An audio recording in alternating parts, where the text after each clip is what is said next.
अस्सलाम वालेकुम Pakistan updates family. आज आपके लिए एक ऐसी कहानी लाया हूं जो सचमुच दिल को हिला देगी। 28 साल, जी हाँ, पूरे 28 साल तक बर्फ के नीचे दबा हुआ एक राज, और अब जब ग्लेशियर पिघला तो उसने वो कहानी हमारे सामने रख दी जो समंदर से गहरी और बर्फ से ज्यादा ठंडी थी। ये सिर्फ एक लाश की कहानी नहीं, ये पाकिस्तान के लिए एक क्लाइमेट चेंज का वेकअप कॉल है। Yes, another wake up call. दोस्तों, ये वाकया हुआ कोहिस्तान के लेडी वैली, गिलगित बल्तिस्तान के नजदीक। 1 अगस्त 2025 को एक लोकल शेपर्ड उमर खान अपनी बकरियां चरा रहा था। उसने देखा कि ग्लेशियर का एक हिस्सा पिघल चुका है और वहां एक इंसानी लाश का हिस्सा नजर आया। उमर खान ने फौरन इलाकाई लोगों को बुलाया और फिर जब बर्फ हटाई गई तो एक ऐसे मंजर सामने आया जिसे देखकर सबकी रूह कांप गई। एक मर्द की लाश जो इस तरह प्रिजर्व थी जैसे बस कल ही मरा। उसके कपड़े, जूते, हत्था के चेहरे के नक्श भी वैसे के वैसे।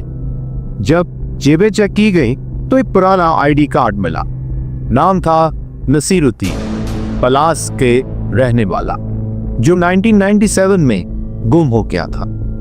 उस वक्त के लोकल्स के मुताबिक नसीरुद्दीन शहर से वापस अपने गांव जा रहा था जब एक बर्फानी तूफान ने उसका रास्ता बंद कर दिया। ढूंढने की बहुत कोशिश हुई मगर ना लाश मिली ना पता चला, और अब 28 साल बाद ग्लेशियर ने उसे वापस कर दिया। फैमिली के लिए ये एक शॉक और एक रिलीफ दोनों था। एक तरफ दुख के पूरे 28 साल और दूसरी तरफ ये सुकून कि अब उनका बंदा किसी बेनाम कब्र में नहीं, अपनी मिट्टी में दफन होगा। दोस्तों, जब हम नसीरुद्दीन की 28 साल पुरानी कहानी को खोलने की कोशिश करते हैं तो एक ऐसा पहलू सामने आता है जो स्टोरी को सिर्फ एक नेचुरल डिजास्टर तक महदूद नहीं करता। कोहिस्तान के पलास इलाके में उस वक्त दो कबीले, सालिखेल और एक दूसरा असरू रसूक वाला ग्रोह, पुरानी जमीनी और इलाकाई हकूक की लड़ाई में उलझे हुए थे। ये दुश्मनी ऐसे नहीं बनी, सालों पुरानी इंतकाम की कहानियां, छोटी छोटी बातों पर बढ़ने वाले तनाव और कुछ ऐसे वाकया जिन्होंने दोनों तरफ का खून गर्म रखा, ये सब मिलकर इसी अदावत को गहरा करते गए। आई विटनेसेस के मुताबिक नसीरुद्दीन का सफर उस दिन एक ऐसे रास्ते से गुजरा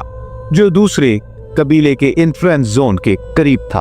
अब सवाल यह है, क्या वो वहां से सिर्फ अपनी मंजिल तक पहुंचने के लिए गया या किसी ने उसे वहां बुलाया? क्या वो बर्फानी तूफान का शिकार हुआ या उस अदावत का जो बर्फ से भी ज्यादा ठंडी थी? कुछ बुजुर्ग लोग चुपचाप इतना ही कहते हैं कि उस वक्त के हालात ऐसे थे कि किसी का जिंदा लौट आना मुश्किल था, मगर कोई खुले तौर पर इस बात को तस्दीक नहीं करता कि नसीरुद्दीन के गायब होने में इंसानी हाथ भी शामिल था। बर्फ के नीचे 28 साल तक दबे हुए इस बॉडी ने अपने साथ वो राज भी ले गई जो कि कभी सामने नहीं आ पाएंगे, या शायद क्लाइमेट चेंज के साथ साथ जब और ग्लेशियर्स पिघलेंगे हम ऐसे कई और राज देखेंगे।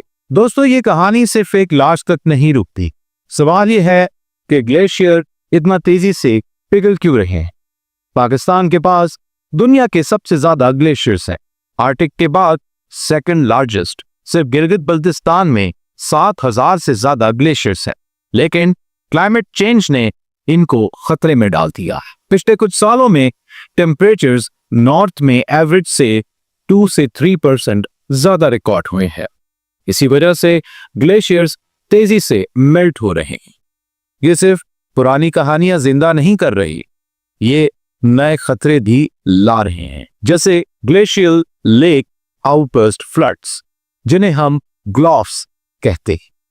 ये अचानक आने वाले फ्लड्स पूरे गांव बहा सकते हैं। यूनाइटेड नेशंस ने 2025 को international year of glaciers preservation declare किया है। लेकिन सवाल यह है कि क्या हम अपने ग्लेशियर्स के लिए क्या कर रहे हैं। अगर हमने कार्बन एमिशंस कम ना किए, डिफॉरेस्टेशन रोकना ना शुरू किए, तो अगले 20 साल में हम अपनी फ्रेश वाटर सप्लाई का एक बड़ा हिस्सा खो देंगे। 28 साल बाद जब नसीरुद्दीन की लाश वापस आई तो गांव के बुजुर्ग ने कहा, बर्फ ने इसे संभाल के रखा मगर हम अपनी जमीन संभाल ना सके।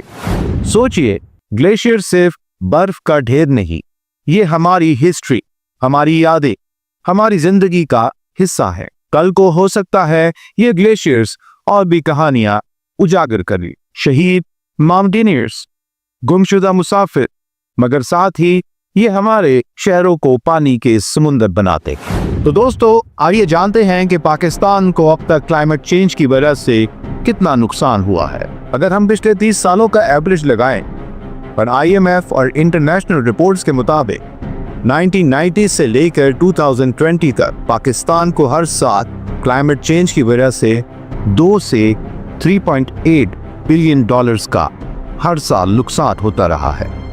ये लॉस ज्यादातर फ्लड्स, ड्राउट्स, हीट वेव्स और ग्लेशियर मेल्ट की वजह से होता रहा। अगर हम इसका ओवरऑल टोटल लॉस देखें पिछले 3 दहाइयों से, तो क्लाइमेट चेंज ने पाकिस्तान की इकोनॉमी को ओवर 100 बिलियन डॉलर्स का नुकसान दिया है। इसमें एग्रीकल्चर, इंफ्रास्ट्रक्चर, बिजली की पैदावार और पानी का इंतजाम सब शामिल है। और सबसे बड़ी बात, सिर्फ 2022 के फ्लड्स ने पाकिस्तान को तकरीबन 30 बिलियन डॉलर्स का नुकसान दिया, जो हमारी हिस्ट्री का सबसे बड़ा इकोनॉमिक हिट था।